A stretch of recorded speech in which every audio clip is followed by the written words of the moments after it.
DMI कौन से milestones के लिए, माइलस्टोन डिलेस के लिए यूज होता है?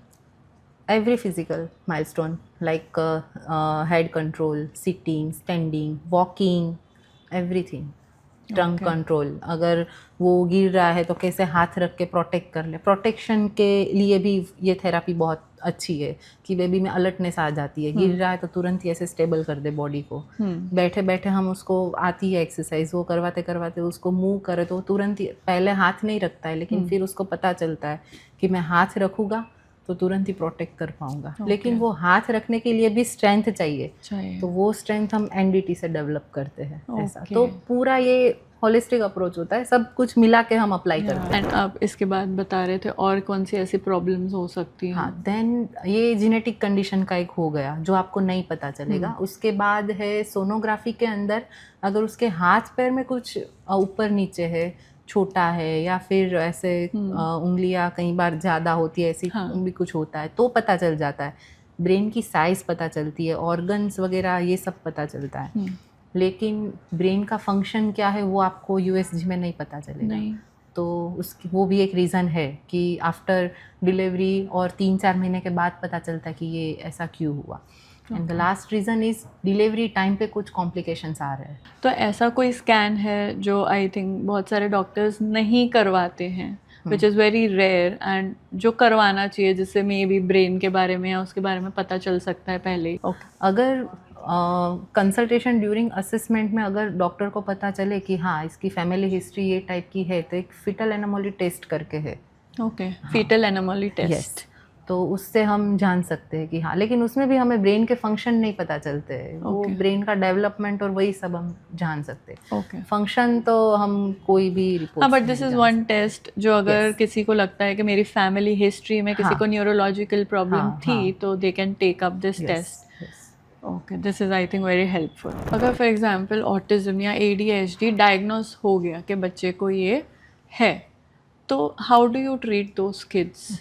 उसके लिए हमने एक अलग कैबिन रखते हैं। अच्छा। हम सारे पीडियाट्रिक फिजियोथेरापिस्ट उसके लिए एक अलग ही कैबिन रखते हैं, उसको 1-to-1 देखते हैं वो। क्योंकि वो बच्चों में भी ऐसा होता है कि अगर उसको मैं देख रही हूँ तो उसको फिर मेरे साथ ही अच्छा लगेगा। जब दूसरे दिन कोई दूसरा थेरापिस्ट आएगा तो उसके साथ सेट नहीं होगा। अगर उसको होना है तो भी वो बहुत लंबा टाइम लेगा। वो कंफर्ट आ गया, कंफर्ट जोन उनके प्रॉपर होता है, वो वही कंफर्ट जोन में ही रहते हैं वो बच्चे। And are these both these issues, autism and ADHD, are these curable, treatable? Not curable, लेकिन हम इम्प्रूवमेंट थोड़ा थोड़ा ला सकते हैं। हम नहीं करेंगे थेरापी तो कंडीशंस और बिगड़ती जाएगी।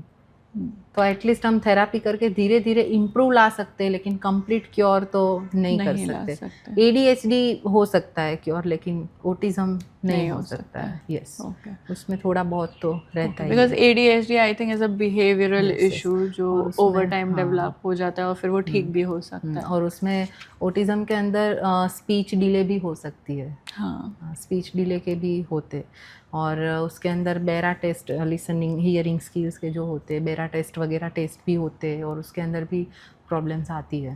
ओके, तो उसके अकॉर्डिंग भी पता चलता है। मतलब ऑटिज्म के बच्चों को आप बुलाओगे ना तो आपकी तरफ देखेगा भी नहीं, वो अपने आप में ही रहेगा। तो हमें फिजियोथेरापिस्ट हम वही सिखाते हैं कि वो उनके जो अंदर का कंफर्ट जोन है, जो अंदर अंदर रहते हैं, उससे बाहर निकले और उसके आसपास क्या चीज़ें हो रही है वो एक्सप्लोर करे, शांति से उसे देखे, फील करे और फिर रिस्पॉन्ड करे। वही चीज़ थेरापी का काम ही वही है। Let's talk about ADHD and उसको कैसे थेरेपी से हम लोग ट्रीट कर सकते हैं? Almost same. अच्छा, ADHD के अंदर, लेकिन आई थिंक ADHD के अंदर साइकेट्रिस्ट का सबसे बड़ा रोल है। ओके। हाँ, उसके अंदर कॉग्निटिव बिहेवियर थेरापी और ये सब चीज़ें ADHD के अंदर बहुत इम्पैक्टफुल है। और जैसे मैं एक सिंपल क्वेश्चन पूछती हूँ, जैसे मैं पेरेंट हूँ एंड मैं 10 बच्चे देख रही हूँ, उसमें से 8 बच्चे ऐसे ही हैं हाइपर एक्टिव, एक जगह पे नहीं बैठेंगे, कूदते रहेंगे, जो चीज़ें आसपास पड़ी हैं उसको फंबल करेंगे, ये उठाया वो उठाया, ये वहाँ फेंका वो वहाँ फेंका।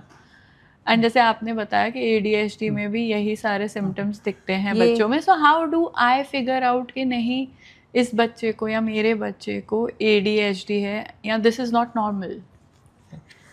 जनरली ये थोड़ा कंफ्यूजिंग ही रहता है, लेकिन एक्सप्लोर करना वो चीज़ पूरी अलग है।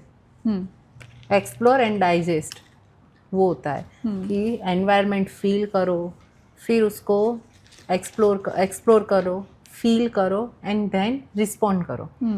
बच्चा देख रहा है, उसको पता है इससे मैं ऐसे खेल सकता हूँ, वो पूरी चीज़ अलग है। हाँ, वो खेल कूद रहा है, फेंक रहा है, थोड़ा बदमाशी भी कर रहा है, लेकिन बिना एक्सप्लोर किए ही टेंट्रम्स थ्रो करना और वो चीज़ डेली हर एक घंटे, हर एक 2-3 घंटे में एक बार आपको दिख रहा है, तो वो चीज़ नॉर्मल नहीं है। हम 10 में से 8 बच्चे ऐसे देखते हैं कि जिसके अंदर हाइपर एक्टिविटी होती है, वो शांति से नहीं बैठते। हाँ, फ़ोन लेने पे उसके भी टेंट्रम्स दिखते हैं, नो डाउट, लेकिन ADHD ये सारी जो बिहेवियर कंडीशन है उसके अंदर एक यही सिम्टम्स नहीं होता है, ऐसे बहुत सारे सिम्टम्स होते हैं। उनके जो टेंट्रम्स होते हैं वो पूरे अलग ही होते हैं। मैंने जैसे आपको बोला कि वो बच्ची थी, तो वो बड़ी थी, 5 साल की बच्ची थी। 5 साल की बच्ची ने बेड पे से नीचे जंप किया है। जो 5 साल के बच्चे होते हैं वो जानबूझ के नहीं, ऐसे नहीं गिर जाते, वो सडन गिर जाती है। अच्छा। तो उनकी जो आदत होती है वो पूरी अलग ही होती है। अपने बाल को खोल के अपने बालों को खींचने भी लगते हैं ये बच्चे, सेल्फ बाइट भी करने लगते। अच्छा। कपड़े, मेरे पास एक पेशेंट ऐसा था कि उसको पता नहीं, वो लड़की को गुस्सा आता तो उसका टॉप ही निकाल देती थी बार बार। और उसकी स्पीच थी तो वो उसकी मम्मा को ऐसे बोलती भी थी, मैं कपड़े निकाल दूंगी। वो लोग यूपी बिहार साइड से थे, तो उनकी लैंग्वेज में वो बोलती थी कि मुझे डांटो मत वरना मैं कपड़े निकाल दूंगी। तो वो उसकी स्पीच भी पूरी वही हमारे जैसे नॉर्मल बच्चों की जैसे वो लोग नहीं बोलते। अच्छा। उनका बोलना भी थोड़ा ऐसा होता है। एक बच्चा था, वो OPD में आता है तो हर एक लोग को पाँव छूता है। घर पे ऐसा सिखाया होगा कि चलो पाँव छू लो, तो OPD में जितने प्यून है, डॉक्टर्स है, असिस्टेंट है, सबके पाँव छूता है। जिसको भी हम इंट्रो करवाते सबके पाँव छूने लगता है आके ऐसा।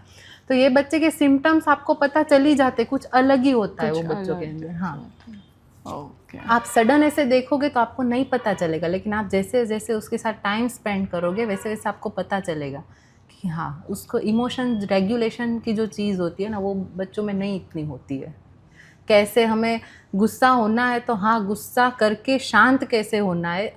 जनरल बच्चे में कैसा होता है कि हाँ, आपने फ़ोन लिया, गुस्सा आया, टेंट्रम्स थ्रो किए, सब किया, लेकिन जैसे ही आप उसको दूसरी एक्टिविटी दिखाओगे तो वो डाइवर्ट हो जाएगा। ये बच्चे डाइवर्ट नहीं होते। यही मेन चीज़ है कि इमोशनल रेगुलेशन जो होता है वो ये बच्चों के अंदर नहीं इतना डेवलप होता है। ADHD आता कैसे? आई डोंट थिंक ये जेनेटिक तो नहीं है या बाय बर्थ तो नहीं है। जनरली प्रेगनेंसी ड्यूरिंग अगर मम्मी स्ट्रेस में बहुत ज़्यादा रहते तो कई बार उसकी वजह से भी ये चीज़ हो सकती है। ब्रेन पे कोई इश्चेमिक इंजरी हो रही है तभी भी हमें ADHD, ऑटिज़म ये सब दिखता है। ब्रेन के अंदर neuron activities, neuron stimulation over stimulated हो रहा है तो उसकी वजह से भी हाइपर एक्टिविटी दिखने लगती है बच्चों के अंदर। तो ये सारी चीज़ों की वजह से हमें ऑटिज़म और ADHD, कई बार तो हमने देखा है कि फ़ोन की वजह से भी ऑटिज़म हो रहा है बच्चों को। हाँ, ADHD वाले बच्चों को अगर आप फ़ोन दोगे तो वो शांति से एक जगह पे बैठे रहेंगे क्योंकि उसमें ओवर स्टिमुलेशन मिल रहा है, तो वो उसको अच्छा ही लगेगा। लेकिन वो बाहर इतने लॉन्ग ड्यूरेशन तक फ़ोन देखते रहते हैं बच्चे, तो उसकी वजह से भी माइल्ड ऑटिज़म डेवलप हो सकता है। नाउ लेट्स टॉक अबाउट जो आपने थर्ड मोस्ट कॉमन प्रॉब्लम बोली जो आप अपने क्लिनिक पे देखते हो, which is regarding posture problem जो बच्चों में आजकल मिल रही है, and that too due to screen time. So tell us more कि वो क्या क्या प्रॉब्लम्स बच्चे फेस कर रहे हैं। जनरली हम क्या करते हैं कि हमें हमारा कुछ काम करना है अर्जेंट, जो ख़त्म करना ही पड़ेगा। टास्क कंप्लीट करने के लिए बच्चे से हम थोड़ा वो करने के लिए हम फ़ोन दे देते हैं, तो वो 1-2 घंटे तक जो बच्चा फ़ोन देखता है वो पूरा उसका पोस्चर ऐसे ही होगा।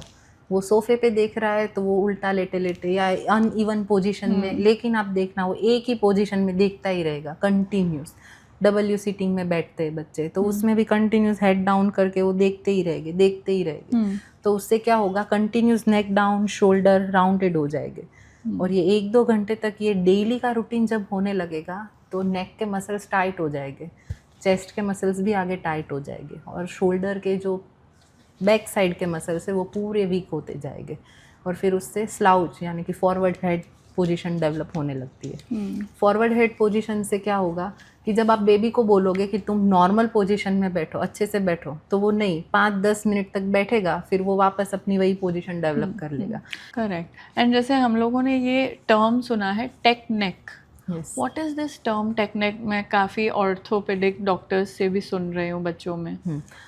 टेक्निक मतलब यही slouch posture, forward head posture, जो हम जब बेबी ओपीडी में पेरेंट्स आते हैं ना लेके बच्चों को, तब हम सिर्फ इतना ही नहीं देखते कि इसको टेक्निक है, लेकिन उसमें पूरा मसल्स का इम्बैलेंस दिखता है।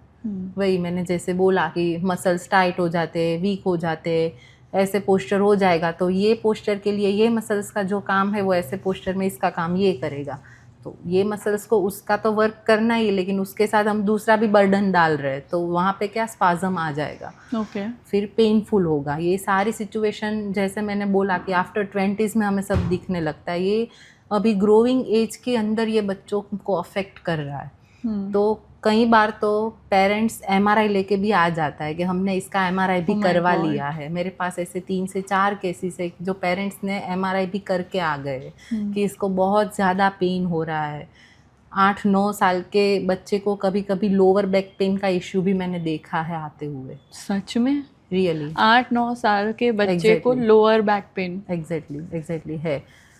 और फिर हम थेरापी और ये सारी एक्टिविटीज़ करवा के, और उसके साथ साथ हम डेली लाइफ में भी चेंजेस करने के लिए फिर हम काउंसिल करते हैं कि आप इतना इतना ध्यान रखो।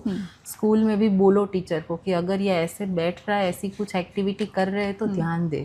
से फॉर एग्जांपल अगर 7-8 साल का एक बच्चा है एंड उसको टेक्निक या फिर ये स्लाउचिंग पोजीशन की आदत पड़ गई है या वैसे ही उसकी बॉडी फॉर्म हो गई है, तो ऐसे कोई 3 एडवाइस जो आप उनके पेरेंट्स को देना चाहोगे that those changes 3 changes they can make in their daily lifestyle, जिससे उसको हेल्प होगा पोस्चर ठीक करने में?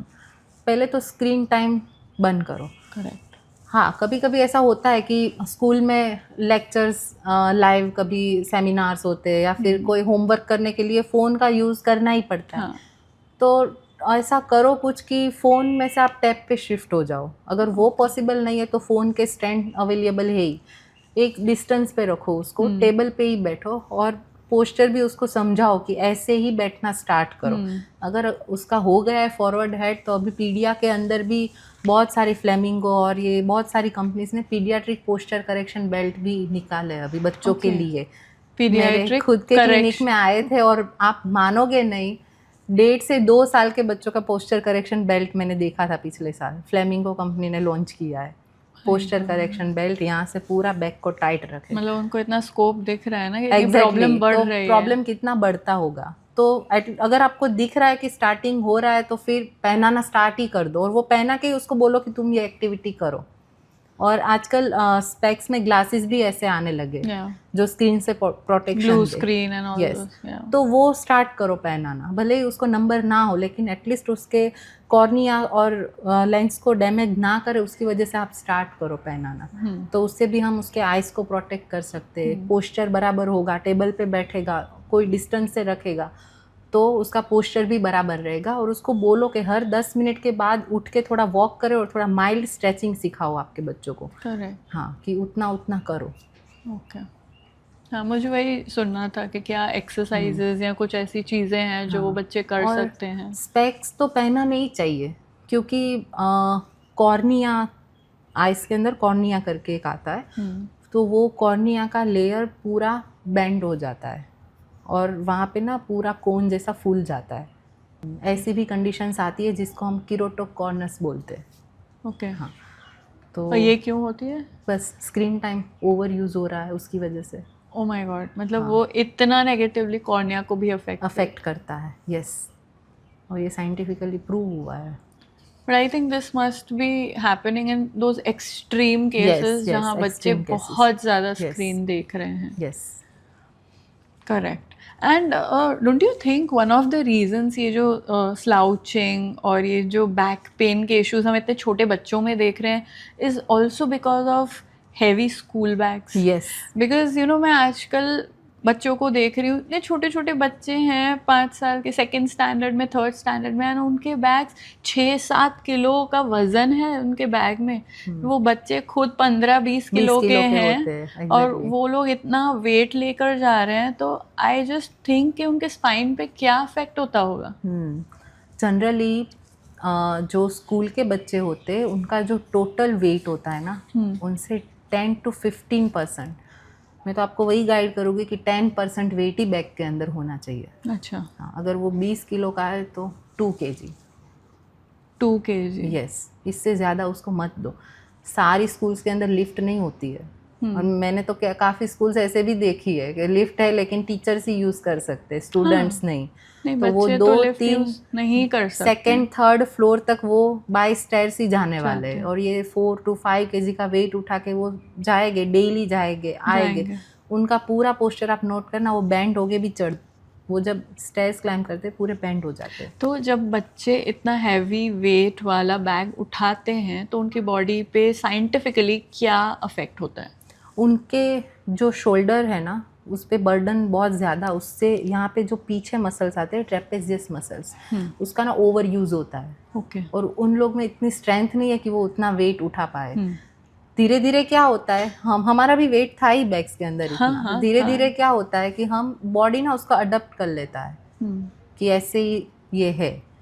फिर जब वो बेबी नॉर्मल पोजीशन के अंदर आता है ना, तब उसको पेन स्टार्ट हो जाता है, उल्टा हो जाता है। वो पोजीशन उसके लिए कंफर्टेबल हो जाती है, लेकिन जो नॉर्मल पोजीशन है उसमें वो पेन स्टार्ट कर देता है।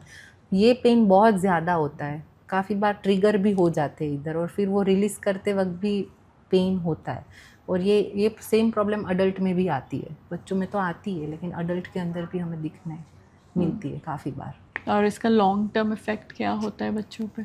पोस्चर बिगड़ जाता है, यहाँ से ही पेन स्टार्ट हो जाएगा ईयर्स के पीछे से। अच्छा। हेडेक कंटिन्यूस होगा, हेडेक भी रहता बिकॉज है। ऑफ हाँ हेवी हाँ, कई बार ऐसा होता है कि हेडेक बहुत ज़्यादा है करके हम माइग्रेन डायग्नोस कर देते। मेरे पास एक केस आया था कि बहुत, मतलब वो 12-13 साल का था लड़का, और हेडेक करके माइग्रेन डायग्नोस किया। उसके बाद डॉक्टर को डाउट हुआ तो उन्होंने फिजियोथेरापी के लिए भेजा। हमने मसल्स चेक किया तो पूरा यहाँ से ही उसके मसल्स टाइट थे, यहाँ तक।